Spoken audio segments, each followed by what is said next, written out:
So now we're moving on to something called the zeros of the polynomial function. Since I had an issue with my PM class last time with the technology, so I did something a little bit different. So just in case, I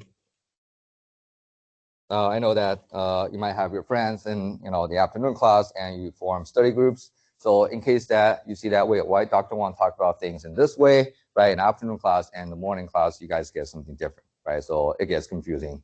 So now have a quick read of what I'm saying here in a packet about what a zero of a polynomial function looks like. Then I'm going to put something on the board. Then we'll discuss not just the zeros, right? You will understand, I'm sure that, in a few minutes, but also we're looking to something called poles. And that's a concept you get in 3.5, okay?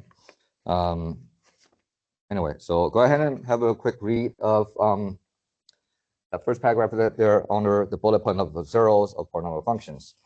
Let me put down something on the board.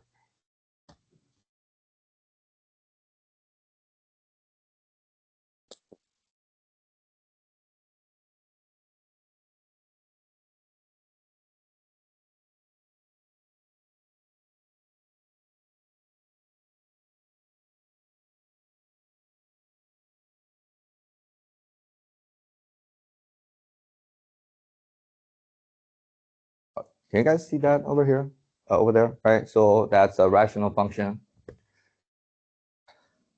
Now, if you already finished reading pretty much the definition of the zeros of a function in general, it doesn't have to be just about polynomial functions. So now we're looking at a rational function. Can you guys figure out what are the so-called zeros of this function f? And be as specific as you can. Or you can take a guess, what I mean by zeros.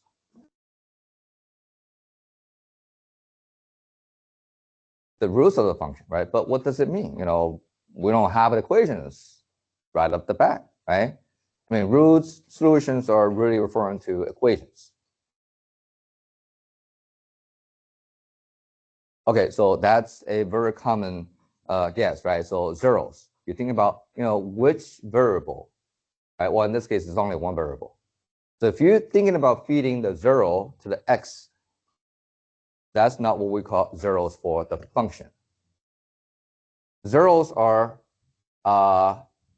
for the value of the function that becomes zero at a certain location, and you're trying to find out what those x's are. Right? Oh, yeah, Emmanuel? Be careful with the 3 and 4, right? So if I claim the function f of x has 2 zeros at x equal to 1, x equal to 2, that means this is the 2 very specific locations where if you evaluate a function at those 2 locations, the function becomes 0. So now, Rebecca, you see that there's a big difference, right? So you're not feeding an x to find out if x equals 0, what happens to the function. But did we call these things a bit differently back then? We have a different name for the places where the function value is 0. What do we call them? Emily? X-intercepts, right? Not y-intercept. But if you realize that by feeding 0 to the x's, you're finding a y-intercept, right? But right now we're finding the x-intercepts, but now we have a more professional way to call them. They're called the zeros of the function. So that's not a big deal since you can pretty much read off right from the functional form. But since Emmanuel mentioned something about 3 and 4, you should also find out for the function f of x, which actually has 2 poles at x to the 3 and x to the 4. But is there a way you can sort of understand what's going on at those 2 points so that you can guess what the meaning of the pole represent? Alex?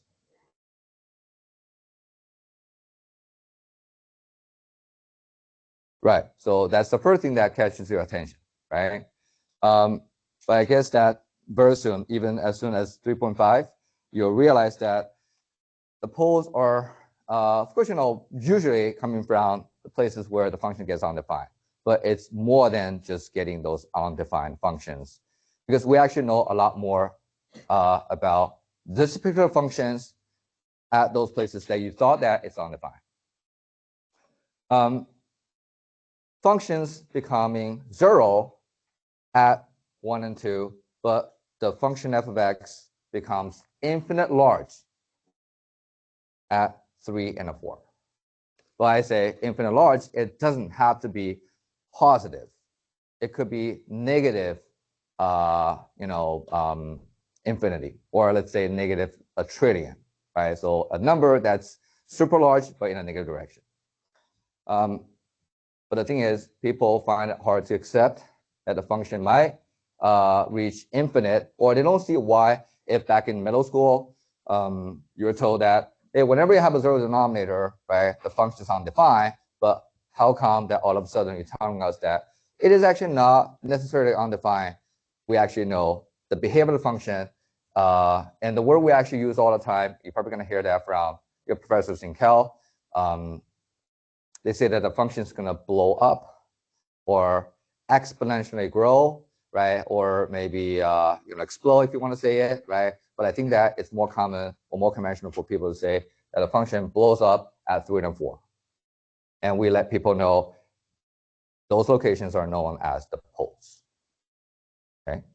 Now, the reason why I want to point out not only the zeros at this point, since you don't need that for the rational function, right? But you will definitely need the poles for the rational functions, because that. Do you see how comparable these two concepts are? But of course, the poles are a bit more non-intuitive than the zeros. Okay. But one little thing that I have to make sure that people are okay with, why that function does reach infinity, either positive or negative infinity, when you evaluate the function at the poles. Can anyone sort of make some sense of the fact that function f does become infinite large when you try to take the x to be 3 or 4?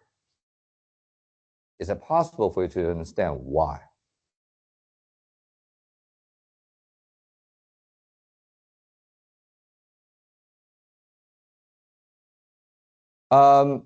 So, I mean, yes, we're never trying to take x to be exactly 0, right? Since it is problematic to make the 0 denominator. But if that's our goal, we're trying to evaluate a function at this point. But we know that's going to be a problem if you take x to be exactly 0, right? Sorry, exactly 3. Let's make the process a bit easier just by looking at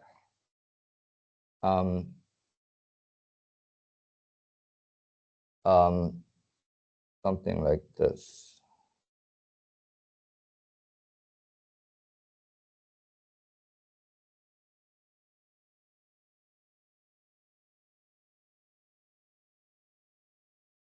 So we have 1 over x. I want to know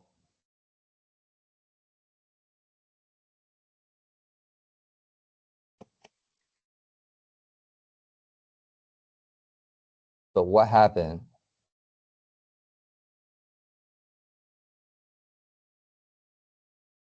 at x to the 0.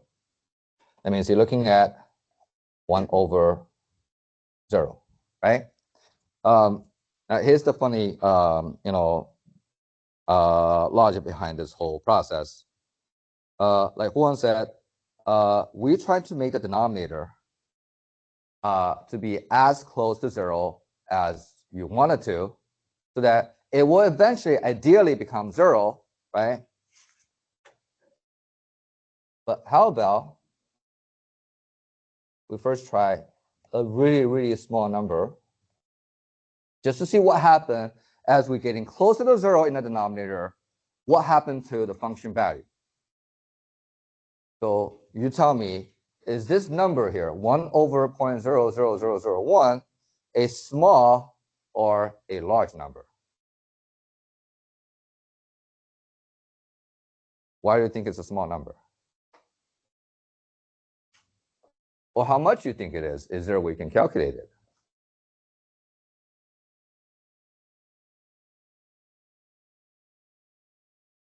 Now, what if I make the denominator even smaller?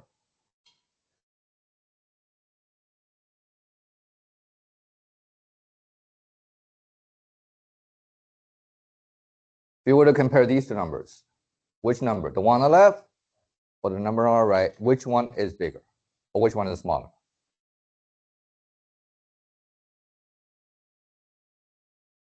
Yes.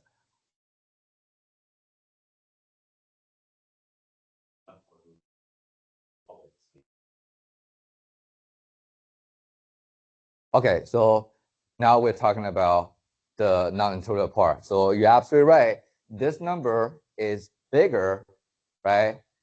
That number is smaller. This one is bigger. And the reason why is you are dividing one by a much smaller number, which means that the denominator getting smaller. And last time I checked, the smaller the denominator, the bigger the fraction, right? Therefore, if you make the denominator even smaller, the fraction becomes even bigger. But what if I make the denominator to be as small as you want, infinitely small? Don't you think that a number that's infinitely small is 0, right? Of course, some people might not agree with that. They might think, well, the infinite small number will be -1,000 or -1,000,000. But do you guys understand that negative of a big number, right? When I say a big number, the absolute value is big, doesn't make that number small. It makes it big in the opposite direction. Does it make sense? So 0 is the infinite small number, and that's the only number you can think of that could be understood as infinite small. Okay. Therefore, if you're making x in this case infinite small, that means it will be becoming as close to 0 as you want it to be. This fraction becomes as big as you want it to be. And that makes the fraction becomes infinite large. The same thing here. Do you see that if I take x to be as close to 3 as you want, that makes this guy become as close to 0 as you want. But do you see that when x is close to 3, none of those guys, 3 minus 1, 3 minus 2, 3 minus 4, they are not 0, right? It's just that one little guy on the denominator becomes infinitely small, and this whole fraction becomes infinite large. And that's problematic, right? But at least that you know, when a function approaching this pole, its behavior is, easier than you thought, or better than undefined, because we know that it approaches infinity. Okay. Now,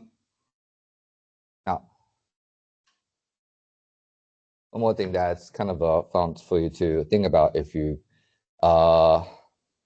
start to question at this point, how do I know that 0.000, right, there are infinite many zeros in between that decimal point and the 1 at the end is indeed 0. Because if I cannot prove that to you, you will still question that, because Dr. Wang, you're not taking the denominator to be exactly 0, because you're always going to have one little thing there, right? Technically speaking, it is still a little bit away from a 0, right? So I'll let you think about for maybe a minute. If you have learned something, let's see, in chapter 11,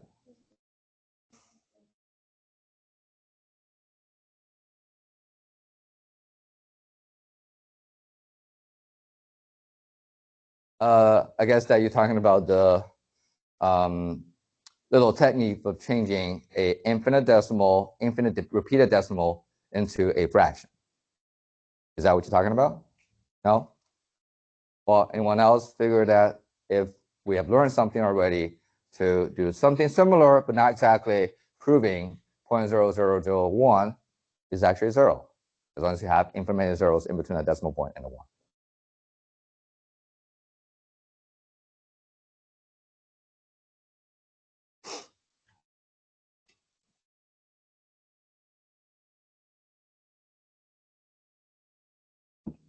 Anyone remember?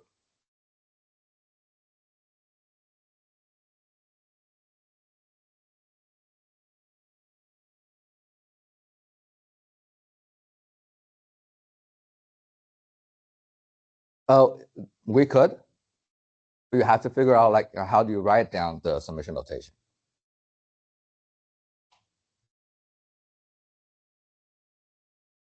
Okay, what's the difference between this number and the number 1?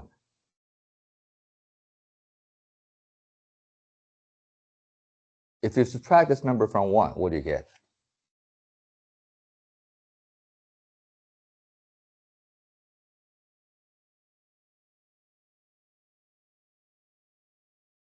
Not 9 point, but 0.9 repeating, right? Can you guys write 0.9 repeating as a fraction?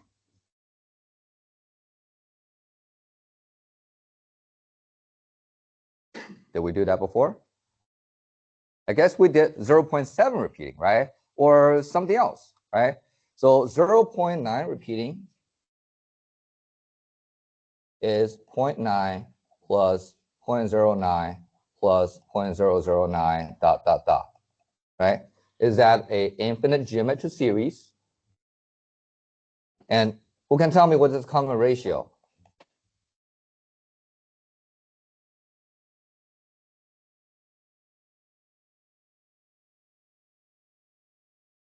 Uh, 1/10, right? Or 0.1, right?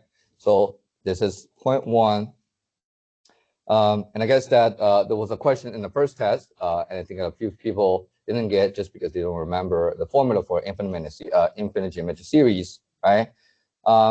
So if you sum up a infinite geometric series starting from the first terminate of 1, common ratio has a absolute value that's less than 1. You just need to divide out 1 minus r. That gets you the infinite sum, right? So first term is 0.9, and 1 minus the common ratio 1 minus 0.1. That's 0.9 divided by 0.9. You get 1, which means that 0.9 repeating is nothing but 1. So now, what was my question in the first place? What's the difference between this number and 0.9 repeating? Oh, sorry, the difference between 0.001 and 1. The difference is 0.9 repeating or 1. Doesn't mean that that number, super small, right? How small that is? It's 0. You see that? Since the difference between that number 0.01 with infinite minus 0 between the 1 and the decimal point and that 1 is 1. What numbers, right, which is positive, has exactly 1 unit of distance from 1? And it's smaller than 1, obviously, right? It has to be exactly at 0. You see that? Therefore, all reasoning based on the fact that you can take this number, right, to be as close to 0 as you want, and eventually it will become 0. That means 1 divided by 0, you thought it's undefined, right? But now we have a better way to say it. It's infinite. Okay. Now that's what I did with the PM class, because at that time, we didn't have a projector, and I have to figure out a way to write things on the board. But I don't want to write that much, on the board. So I feel like that just tell them something that they're gonna have to know anyway in 3.5, and make it a bit comparable with the zeros, because now you know that there's something even more peculiar, than the zeros, which are the poles. Okay. Anyway, now simply put, if you're trying to find the zeros of a function, all you have to do is find out where those x's are, so that the function is going to be 0, right? So, but you have a polynomial function, don't you have to just set the polynomial function f of x to 0, right? And find out the root or the solution, right? There could be quite a few of them, so that the function indeed, vanishes. But the problem is you might get equations that you have factors like x minus 1, x minus 2, right? But if you do have a non-trivial power for one of those factors, things gets a bit tricky since you have repeated solutions. And it actually does make a difference when you're trying to graph the polynomial function, and therefore we need to look into something called the multiplicities of the zeros. Okay. But remember that here I'm not teaching you how to solve the polynomial equations, right? So however you can get it, you can get it from the calculator, decimals, but you need to keep track of what those zeros are, not to mention find out what the multiplicity is. So just make it a bit easier for you to, visualize the multiplicity or the non-trivial multiplicity. Let's pretending we're trying to find the zero of this function. Polynomial, right? It's the degree 4 polynomial. So if you want to find the zeros, you set it to 0, right? So you're looking at a degree 4 polynomial equation. Now at this point, let's say, as long as I'm not checking how you're going to factor polynomial, or I'm not a big fan of you solving for the polynomial, I might just factor it for you. But I need you to tell me, based on the factor form, well, of course, the solutions are 0 and 2, right? But how many solutions are we supposed to have for a degree 4 polynomial equation?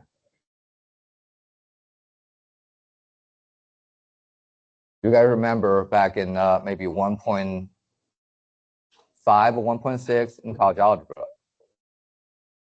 How many solutions are you supposed to have for a degree 4 polynomial equation? 4, right? But do all 4 solutions have to be real?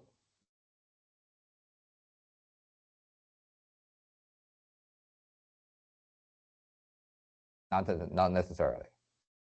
So you must have 4. Okay. But do we have 4 solutions based on the factor form? Some people say you only have 2 solutions, 0 and 2. That means if we have to have 4, and we're having 2 of them, what do you think those powers of the factor x and x minus 2 is telling us? Now, if we're saying that those powers are what we call multiplicities, think about what the word multiplicity means. It's the number of times repeating a solution, or it's the multiple times, right, the solution appears.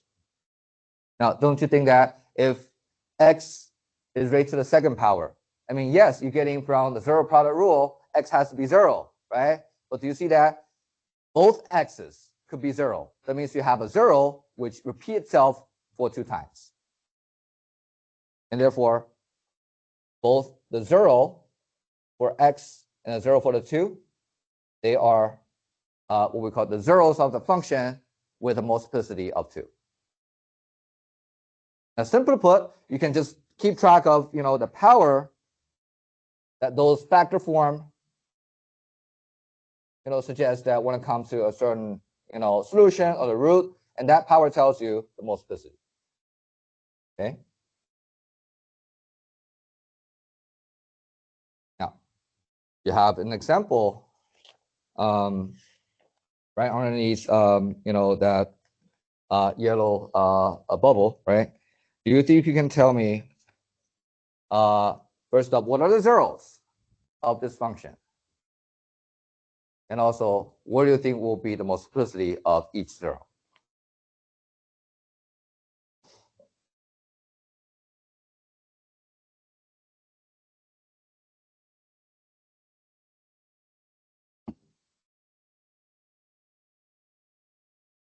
First off, what are the zeros for the function f of x?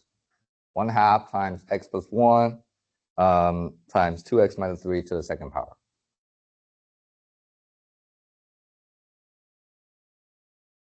Anyone notice the zeros? What does this factor tell us?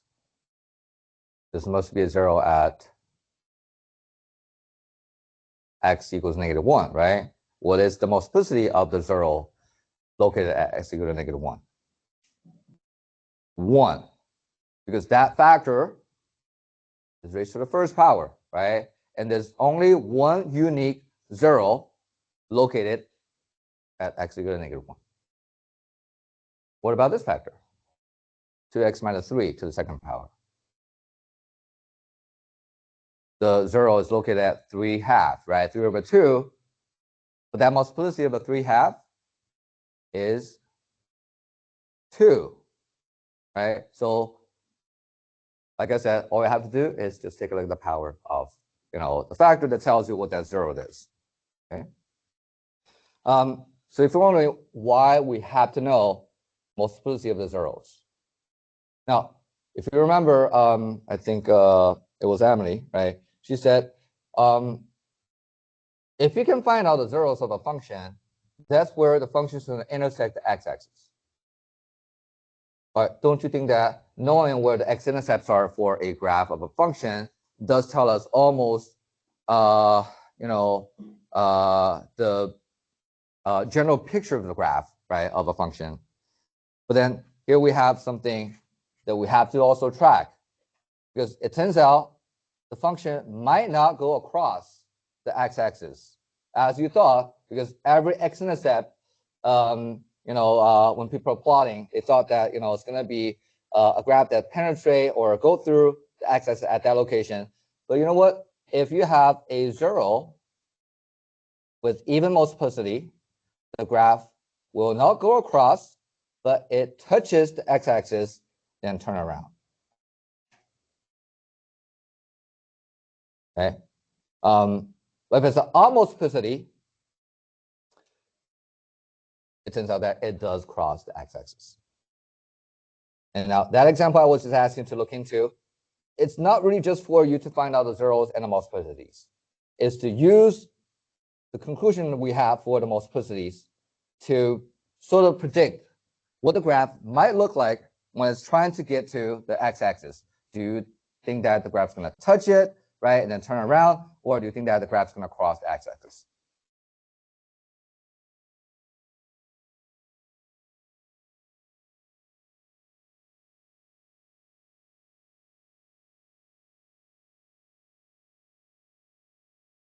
And when x equals 3/2, it doesn't. But it does touch the x-axis, right? Now, let me show you what it looks like. So we have -1, right? And this is, let's say, 3/2. So those are the only two zeros, right? I can have those following possibilities. The first possibility, like Juan said, now the graph has to cross the x-axis at -1, since according to the multiplicity, right, x-intercept, since -1 is a root, right, or a zero with odd multiplicity, so the graph can go like this, right, crossing x-axis, or it could go like that. The question is, which way should it, go through the x-axis, right? That's the big difference. Now, what about 3/2? What does it mean, like it touched the axis and turn around? Well, it could go like this, right? Or it could be like that. So let me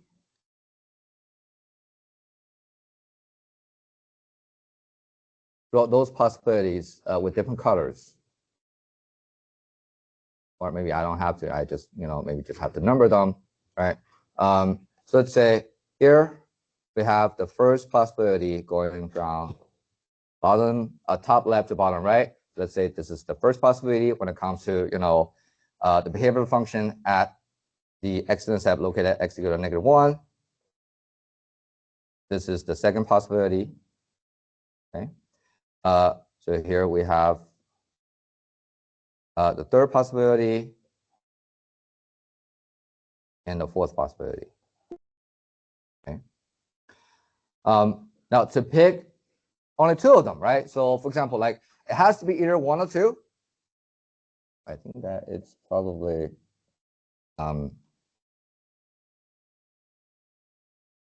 better to use a different color. Right, that's second possibility. Here I have the third one.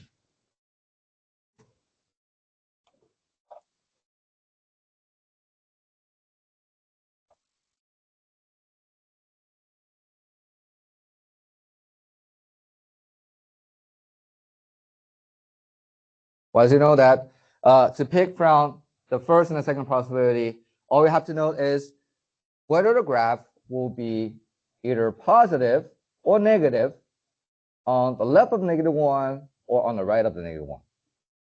And the same thing here, right? To pick from the third and fourth possibility, you need to know, is the function stay positive, right, or negative when it's getting close to, 3/2.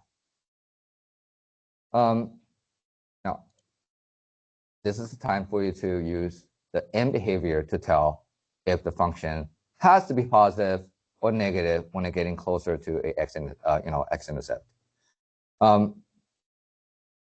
Now, is it possible for you guys to refer to the leading coefficient test that we learned last time? Tell me what will be the end behavior of this function, according to the leading coefficient and the degree of the polynomial. Describe it. Should the graph rise, sort of rise to the right, or fall to the right? Should it rise to the left, or fall to the left? Right? Those are only four possibilities. Yeah, Emily, what do you think? Because of okay, so it's an odd degree and a positive leading coefficient, so rise to the right. Then what about end behavior on to the left? Oh, so it rises to the right. And what about the graph approaching to the left? Will it rise or fall? It will fall, right? Now, we know that the graph has to sort of rise as the x going to the positive infinity, right? Rise to the right, and it has to fall to the left. Is that good enough for us to pick what is going to be the first or second possibility when the graph is getting closer to -1? Also, it's good enough for us to pick which, whether 3 and 4 when the graph is getting closer to 3/2. Because remember that those are the only two places the graph is going to intersect the x-axis. If the graph has to rise to the right, how is that possible that the graph is somewhere underneath the x-axis, at the first intercept, right? That means it has to come down, reach the 3/2, and bounce off, right? And then turn around.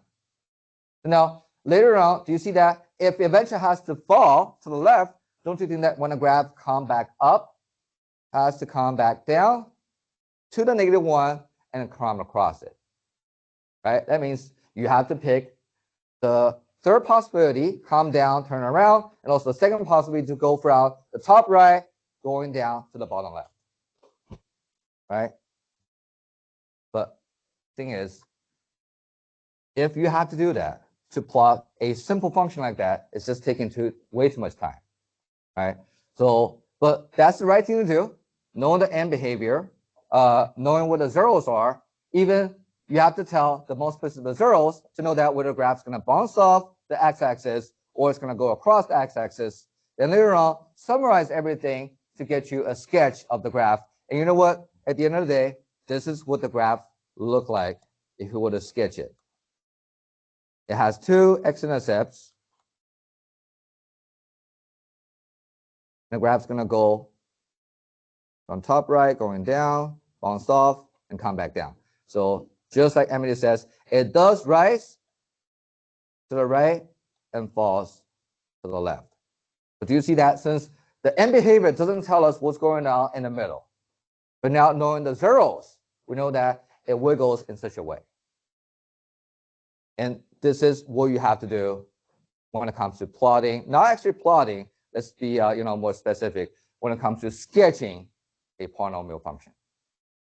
Okay. So now once you have that, well, of course, you do have to know something else. For example, like what is the maximum, right? A minimum, or what about a curvature? How smooth things are, right? But at least right now, would you say that the general picture of the graph is obvious enough, right?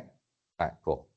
Now go ahead and take a break. Then we have to, get you a more systematic way to sketch the graph without spending that much time to do the reasoning. Okay, go ahead. All right, let's come back in 10 minutes. 10 minutes. 10 minutes starting now. Yeah.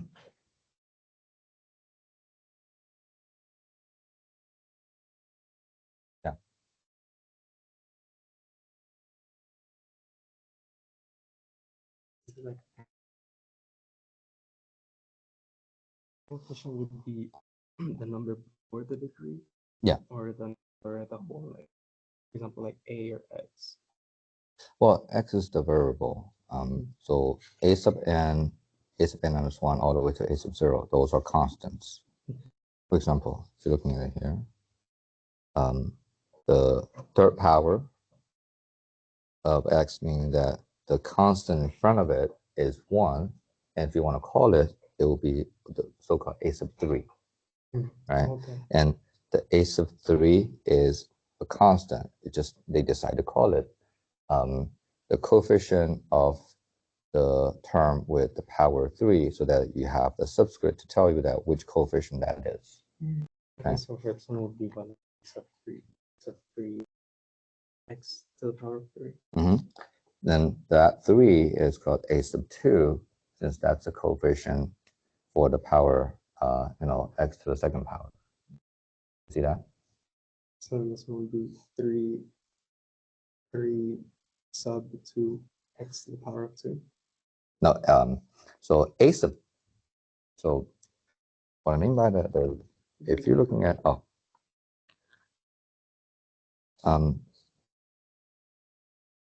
those guys are just the name of a number, right?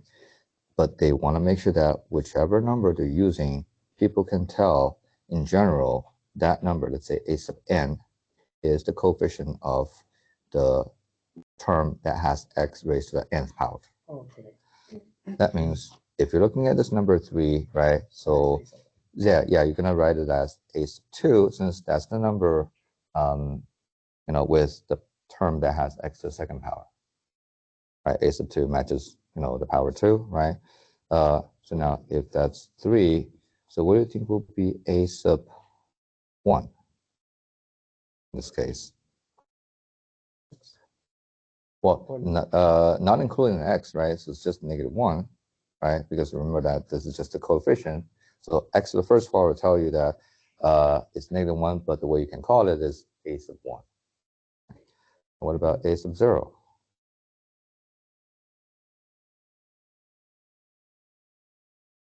Yeah, because that's just a constant, right? But you can also think of that as 3 times x to the 0th power. Since x to the 0th power is still 1, right? But it's kind of nice to see that however you call that constant, that was multiplying with a single term of x, the subscript of that constant that you're going to call it is the same as whatever power of the x they're getting. Okay. Right? So you get that. Mm-hmm. So then the coefficient in it is a sub n. Yeah, and n is the highest power. Okay. Mhm. All right. Thank you.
All right.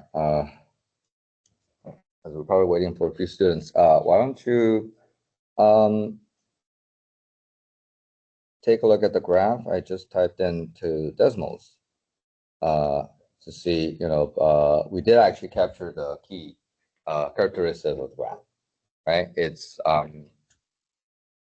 rising to the right, reaching positive infinity when x becomes super big. And also it does fall to the left. Now, for the wiggling part in between the end behavior is really the hard part for it to capture. But we did actually have, some way to do that, right? But doesn't seem then, straightforward because we have to do a lot of work by finding the zeros, right? Understanding the multiplicity and see how the multiplicity affect the graph, right? But at least that, we did the right thing by capturing the behavior of the graph, right? Especially when it's getting to the zeros with even multiplicity. So it works out, right? It's just that not very efficient. Okay? Not very practically speaking. I'll say it's not really a good idea to check, if you guys are able to plot, the polynomial function, because you actually have to plot, the rational functions to show me a bit more about how you're going to capture all those features. But the problem is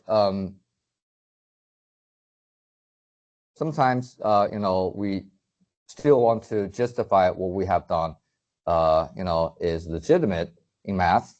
But the order seems a bit weird because we already understand what's going on, and now we have to sort of justify that we did everything correctly according to how a mathematician defines those process, or or they demand, right? The ways you do things has to be justified. So it turns out what we just did by inferring the end behavior and also tracking the zeros, right? Thinking about why the graph sometimes, touches the x-axis and bounce, or turns around, or end up being crossing the x-axis. These things are sort of justified, by what we call the intermediate value theorem. Okay. But as you can probably recall from maybe geometry, because that's usually where people get a lot of theorems, right? Now, if you actually read what the intermediate theorem is trying to tell you, it might be pretty abstract. But there is a way for you to understand why this has to be true without you actually seriously proving it. Okay? But let's first, understand what they're trying to say. So they say you have a function, a polynomial function, which, by the way, doesn't have to be the case in the future. But let's say in this case, we're focused on polynomial function with, of course, real coefficients. So we have two function values. Right? So let's say evaluate the function f at x to the a. It could be any kind of real number. And the function evaluate at x to the b. They have opposite signs. That means one is positive, one is negative. Now, this is the part that not many people like theorems, like the intermediate value theorem, and a lot more in calculus, because it tells us something that must happen, but it doesn't tell us, how exactly it's going to happen, right? Or what you should expect, right? Like there's not a definite answer. All you know is if the two function values are opposite in signs, there must be at least one value of C in between A and B, so that the function value is going to be exactly 0. Okay.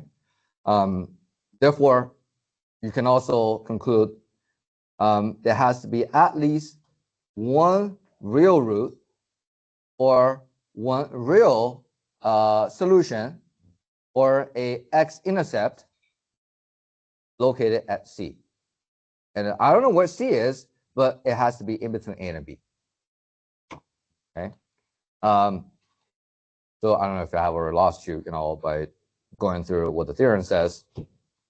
So basically, it says that you have 2 points where you decide to evaluate what the function is, right? Let's say the function evaluate at B, right? F sub B is positive. So, there's a point there, right? Up, above, the horizontal axis. There is another point. We evaluate the function f at A, right? F sub A. If these 2 points must be on a graph of the polynomial function f, what do you think is going to happen in between these 2 points? If you want to guess what the graph of the function look like in between A and B. Do you think that it must cross the x-axis? Right? But now the question is, where do you think it has to cross the axis? Could it be to the right of the B? Or to the left of the A? Or it must be in between A and B, right? It's like, how would you be able to graph a smooth curve, a continuous and smooth curve, start from f sub B to f sub A without crossing anywhere in between A and B? Not going to happen. And now, why they call it intermediate value theorem? Because what we just noticed is basically what the intermediate value theorem try to tell us, right? And intermediate is referring to that location of C. It's in between A and B, right? Not to mention, it's intermediate value. What is intermediate value? The intermediate value referring to f of C. It's 0. That means it's somewhere in between a positive and a negative function value, right? I hope it makes sense. But isn't that obvious? Well, of course, it is only obvious if we have the polynomial function. Because it turns out that we said something which you might not think that's important at the beginning of the session. 3.2, we said the graph of any polynomial function must be smooth and continuous.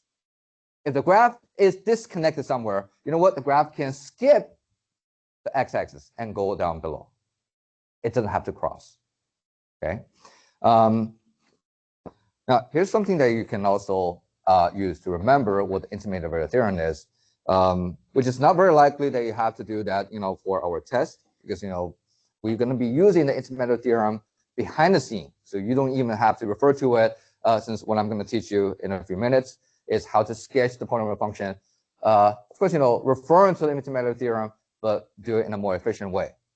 But we have something in our life that that has happened in a way that we can easily using the intermediate value theorem to explain what's going on. Let's say, so my height is let's say 5'7", when I'm 40 years old. When I'm 30, well, actually, it's pretty much the same height, right? But let's say if I'm 16 years old, right? I might be, maybe 5'5". So like make it easier. So let's say I'm 5'3". So when I was 16 years old, my height is 5'3". Now I'm 40 years old, my height is 5'7". When do you think my height is 5'5"?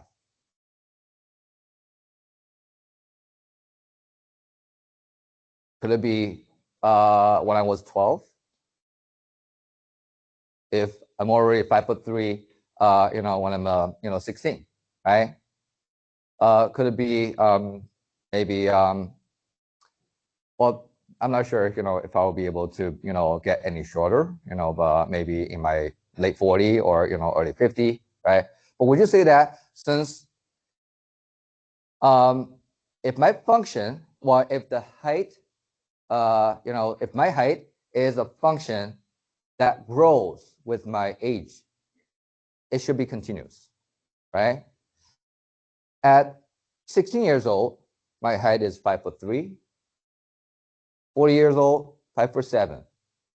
5'5" must be somewhere in the middle, right? That means I must reach 5'5", somewhere between 16 years old and 40 years old. This is like the function must across a certain level, and that intermediate value is the level the function has to cross. So there's no way I can skip 5'5", right? And I must reach 5'5" somewhere in between these two, locations that may evaluate the functions. Okay, and therefore, it makes sense, right? But unless you seriously think about why it makes sense, then you kind of need the intermediate value theorem to justify how that works out. Anyway, so now for an example like this, you can see that they're going to ask you to use the well, they're probably not going to say it explicitly in a problem, but I hope that you realize to prove a function that must have a 0 in between two locations of an x, then I hope that you realize there's only one theorem that you can use, right, in our section 3.2, that is to referring to the intermediate value theorem, right? And you can easily calculate for the function value at 2, you just plug in, right, the 2 for the x. You get 2 to the third minus 2 times 2 minus 5. So that will be 8 minus 4. So that's 4. So it's -1, right? And if you do that for f of 3, there'll be 3 to the third minus 2 times 3 minus 5. It'll be 27 minus 11. That's positive 16, right? So, well, as you can see, according to the intermediate value theorem, these two function value has opposite signs, right? And therefore, there must be a c in between the 2 and 3, right? Such that if you evaluate a function at c, it has to be 0, right? And what that c represents is a real root. But all I can say is there must be at least one of those, number in between 2 and 3, right? That works out. But could there be more than that? Yes, of course, right? But there has to be at least one. Okay. But you'll figure it out from the review packet that if it's multiple choices, exact wording or how they're going to ask you to figure that out, or what kind of option they're going to offer to you. But not very likely it's going to be FRQ because, again, there's not much you can show me, except for evaluating the functions at these 2 points. Anyway, now, there's something else that sometimes we have to look into, which is not really necessary for sketching polynomial functions. But later on, you will look into the detail of those behaviors like a turning points, and calculus has a much more systematic way for you to do it. And it turns out that those turning points are also very important in the sense of finding the maximum minimum. But right now, if you take a look at what the graph of this particular complicated polynomial function, but do you see that once you have the graph of it, there's not much that you don't know about this function anymore, right? And if you still recall from the college algebra, we do sometimes look into the relative maximum minimum. Do you think you can read off from the graph, if I zoom in a little bit more, where the relative maxima or relative minima are roughly located? Just look at the graph. Do you think you can figure that out? Yes, right? There's one here, right? That's the relative maximum. There's another one. Oops. What's going on with that? Anyway.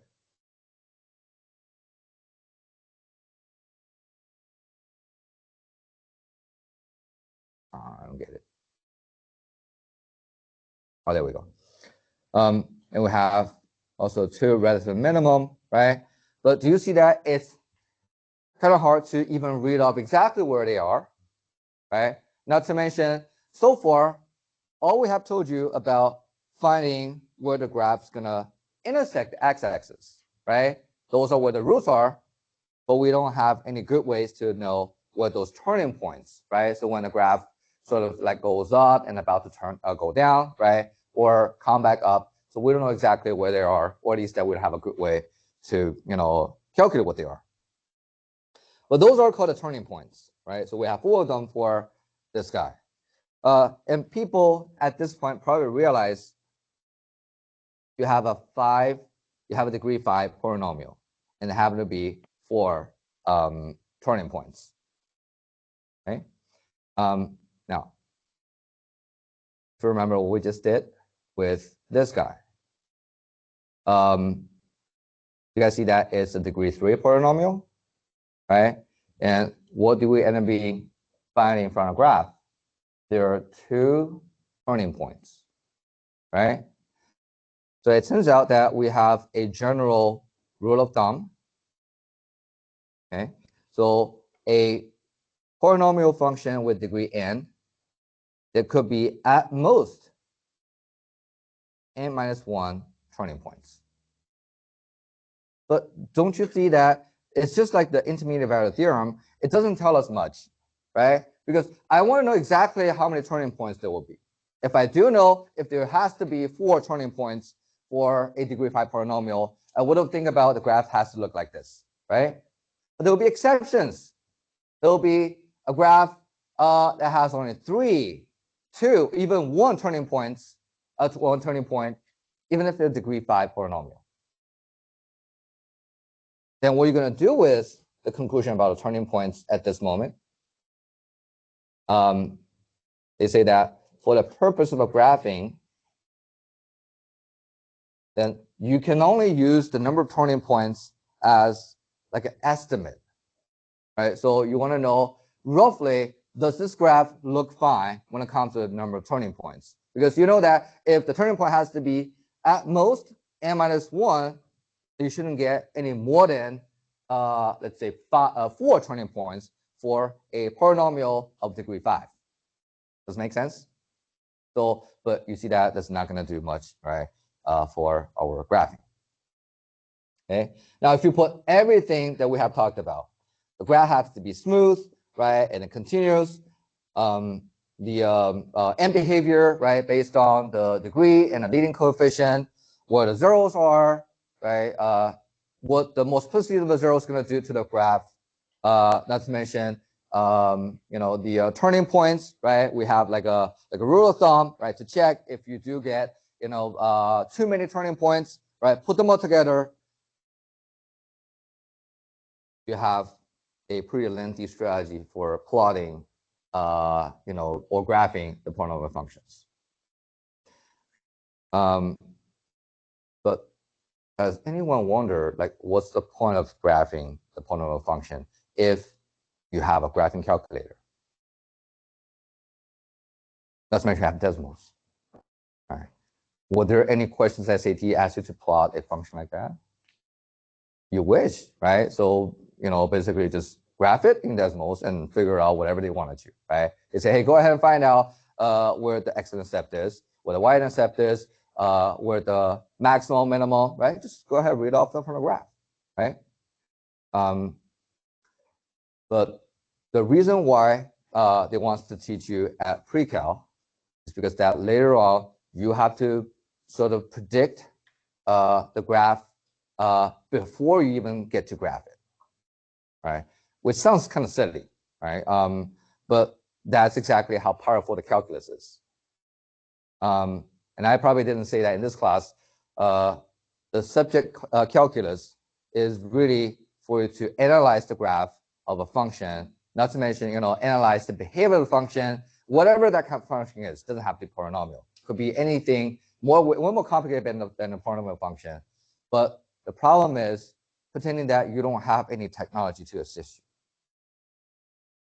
So now that brings us to the question, how do you think decimals were able to graph a function like that?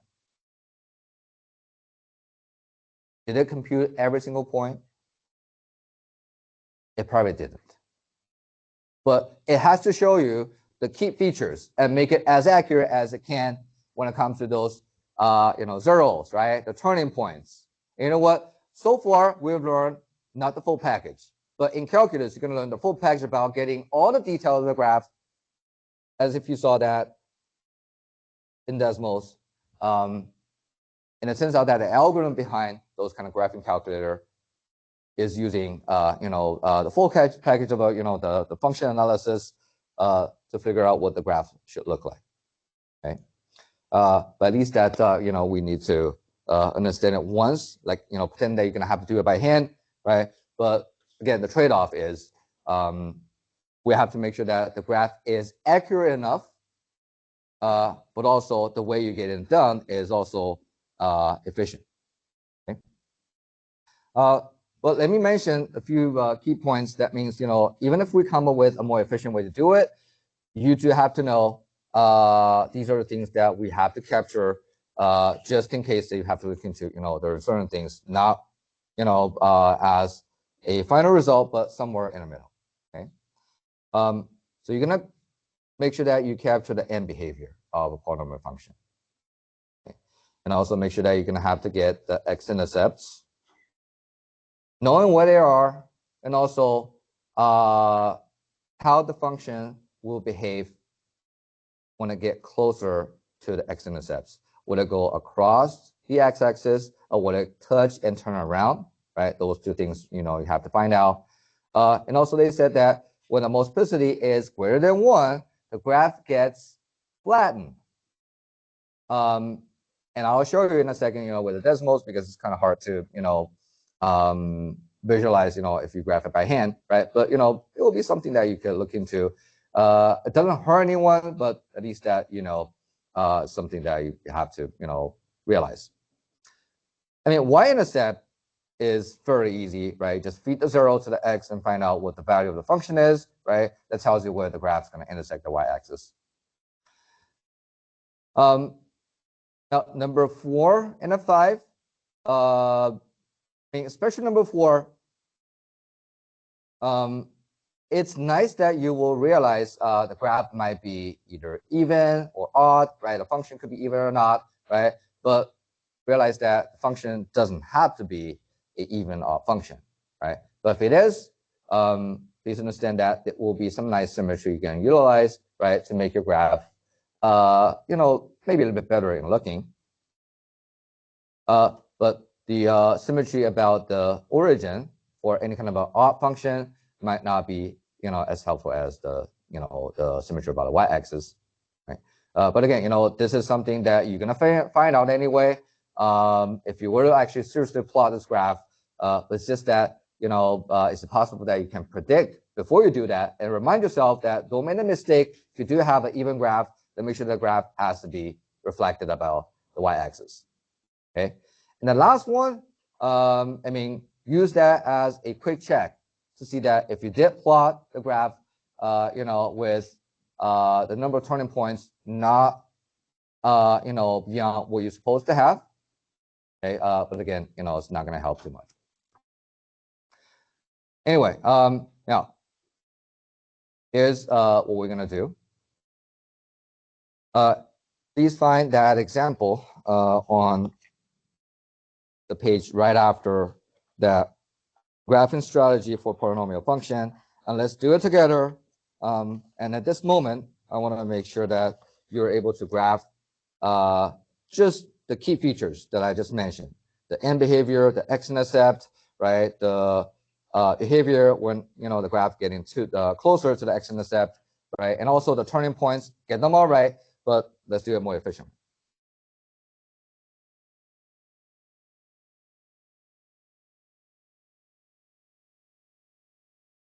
Okay.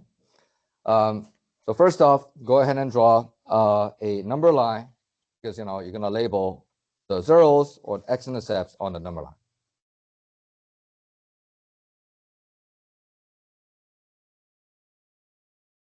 First off, do you notice that we have 2 zeros, right? One is at 1. The other is at -2. So what about the multiplicities?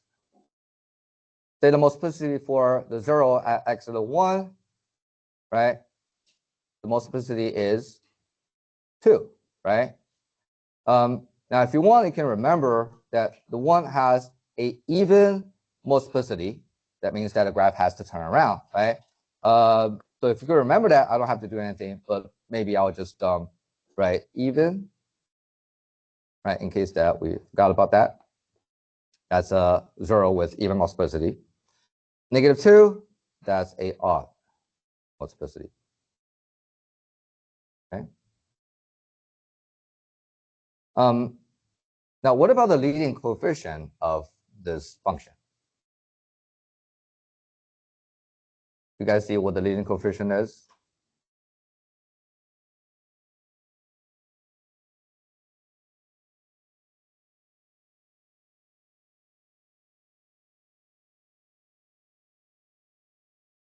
Would that just be -2? Right? Well, again, you're not worried about all the other terms. You're just thinking about how am I going to be able to get a term with x raised to the highest power, which I hope you see that it's going to be x squared from, right, that, you know, factor raised to the second power, and also x to the first power, right? So you have x squared, x, right? And both of the x squared and the x has the, you know, coefficient 1, right? But then you still have a -2 there, right? So somehow you'll be getting -2 x to the third if we were to expand everything out, okay? And that's all I need. The leading coefficient is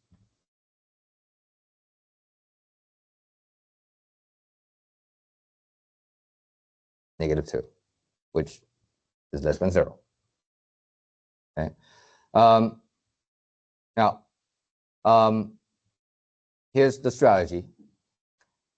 If the leading coefficient is negative, like in this case, I want you to start from the bottom right of you know, the space, right? So here you have top right, right, bottom right. So start from the bottom right. Right, you're gonna draw a very smooth, you know, curve that will try to get to every single 0, every single x-intercept. But be mindful that if you do get to a even 0, right, a 0 with even multiplicity, you're not supposed to cross the x-axis. Just touch the x-axis and turn around.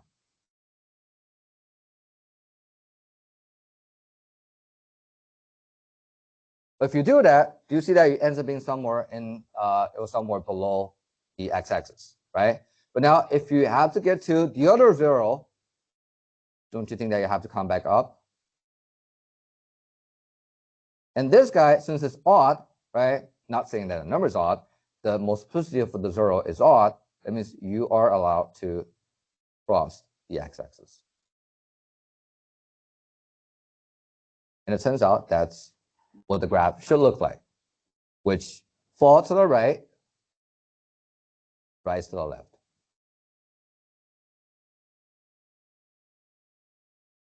Does it make sense?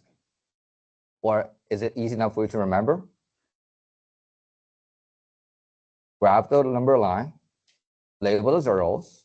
Remind yourself that what those zeros are either even or odd, multiplicities. But I guess that the part that people might forget is where to start. All right, so this more efficient strategy says that you always start from the right. Whether it's going to be top right or bottom right depends on the leading coefficient. If it's negative leading coefficient, start from the bottom. Because remember that the leading coefficient that tells us if you have a negative leading coefficient, you're going to fall, right? It's going to fall in any way. But if you have a positive leading coefficient, which you will see probably in the next example, you're going to start from the top right. But you see that you always start from the right. And you're going to go up and down, sometimes getting to a zero, go across it, sometimes you don't, right? And that's how quick it is. So that means, that should deal with all those polynomial functions in a minute, right? If you just want to graph, the rough shape of it. And it turns out that's all you need for, a lot of the questions and work quiz in a test, okay? Now let's try it one more time with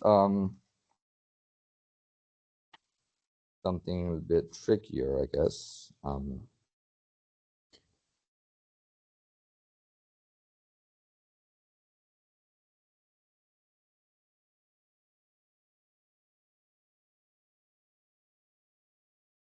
You know what? Let's say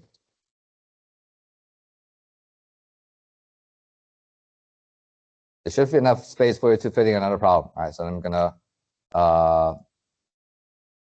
make it a little bit more complicated. All right, so let's say graph the g of x, which is -1/2 1 minus x to the third, x plus 2, say x minus 3 to the second power, okay? Let me see here. Yeah. Now, use the same strategy. Please just get the rough shape of the polynomial function. But I do want to see the correct end behavior, where the zeros are, right? How the graph will approach the zeros, right? Whether it will across the x-axis or turn around, things like that. Okay. Go ahead. I'll wait for like a minute or two.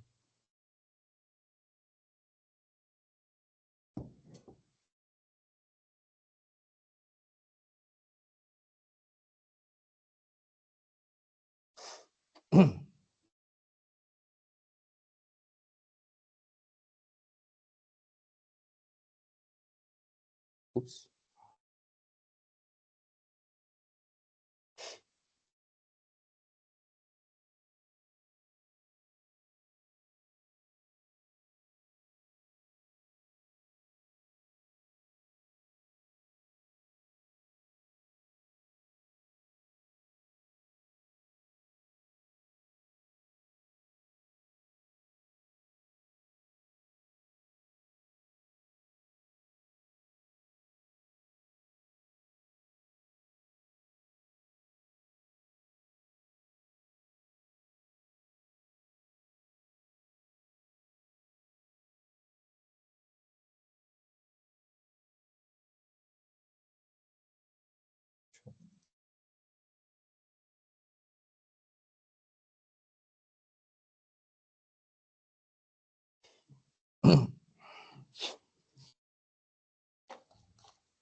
Right? The only complicated part that I added to the g of x compared to the f of x is the leading coefficient, right, might not be that straightforward anymore.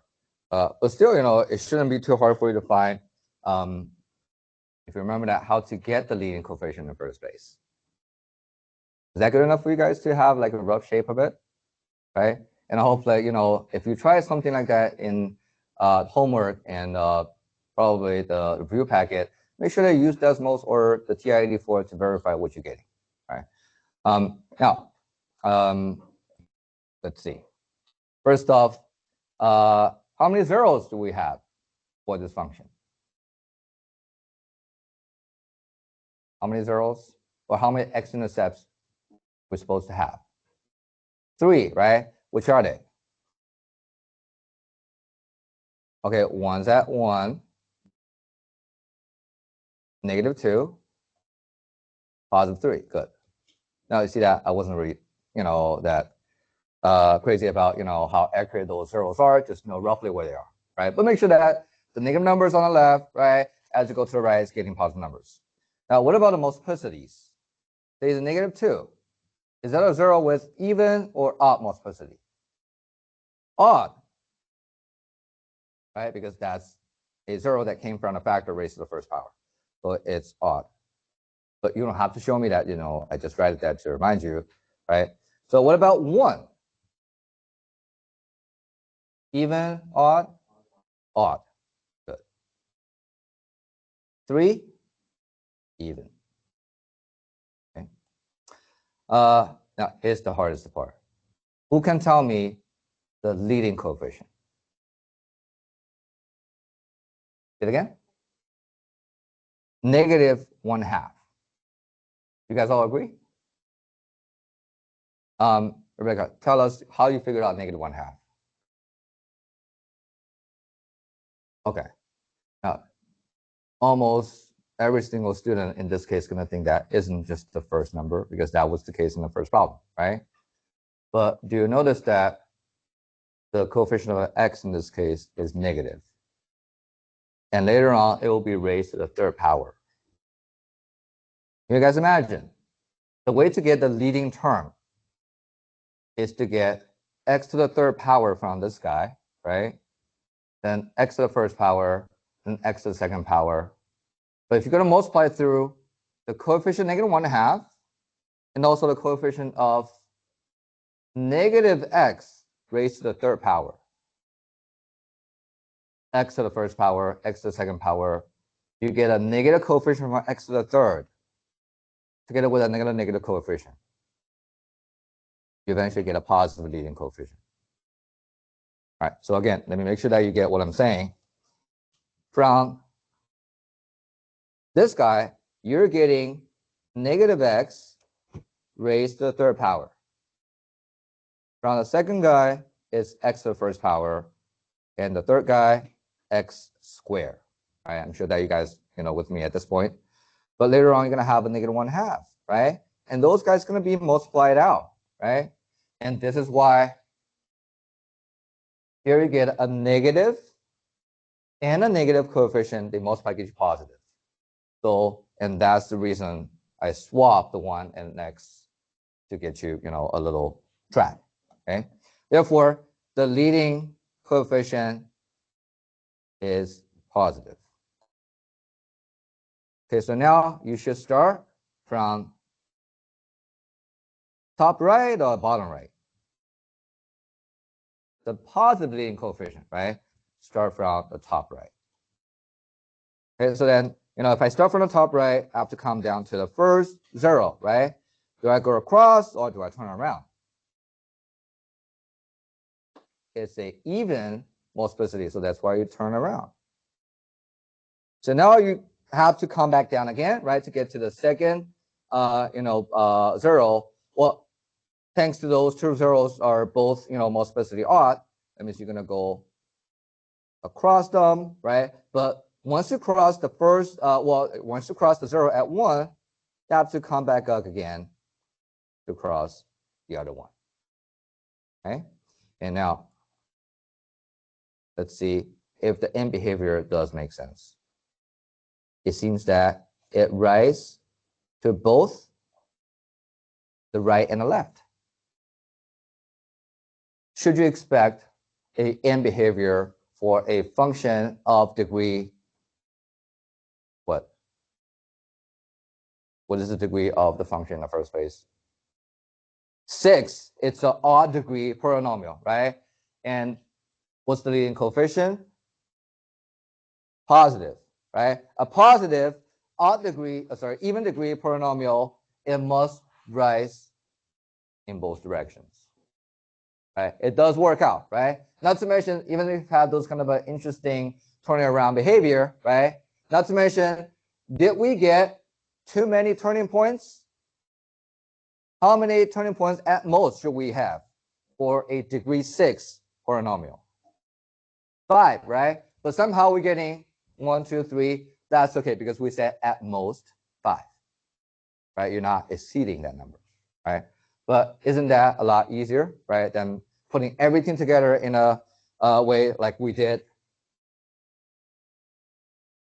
in this problem, right? Trying to think about those possibilities, right? I think that it's probably going to be even more efficient if you have to deal with tons of zeros, right? Now, I do understand that sometimes, when you're in a standing in class, right, you try it even for multiple times, then later on you do need something to remind you how that process works out. So that's why I decided to type it up just in case. So if you forgot about how to do that, and now I couldn't come up with a good way, to name it this method. So that's why I asked AI to name it for me. All right. So, and there are a lot of ways of calling it. So, and I kind of like this one because it does say that going up and down sort of things, right? But basically, what we just did for 2 examples, right? Starting from either top right or bottom right, depends on the leading coefficient. Make sure that you draw a graph that go up and down and get to all the zeros, right? But sometimes you do have to turn around by touching the axis and bounce off. Sometimes you do have to go across the 0, right? It all depends on the multiplicities. I summarized them in here, okay? And I call it up-down method. And the reason why I typed up another example, which you already did, you guys see that? That's the same example we did, so that if you want, now follow this procedure and do that problem again to see if it works out. Because you should get the same thing as you already got from, what we just did just by following my instructions in class, okay? Now,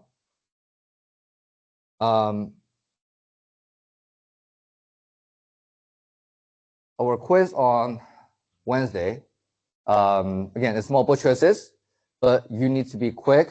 And also this time, unfortunately, I'm not going to let you use TI calculator for the quiz. And you probably see why, right? Because you're going to be telling me, say, if you're looking at a polynomial function like that, which of those graphs is correct? No calculator needed, because all you have to do is find the zeros, right? Keep an eye on the multiplicity and know where you start, right? And go up and down to get to all those zeros, right? To see if you do have to turn around sometimes, right? And therefore, I don't see why you need, a calculator, since numbers are easy enough. Because you're learning the, sketching technique, right? By understanding the general behavior of a polynomial function and use those efficient way to track those key features, because you're not actually trying to get all the details of the graph. Okay, so I'm sure that it's definitely workable even without a calculator. Okay, if you want to prepare for it, of course, trying as many questions that I suggested for 3.2. But what I highly recommend is you do 39 and a 40 right after class. If you're not too busy, just reflect on what we just did, and also, do it seriously, right? So try to sketch it on a piece of paper and figure it out, how that works out. Okay.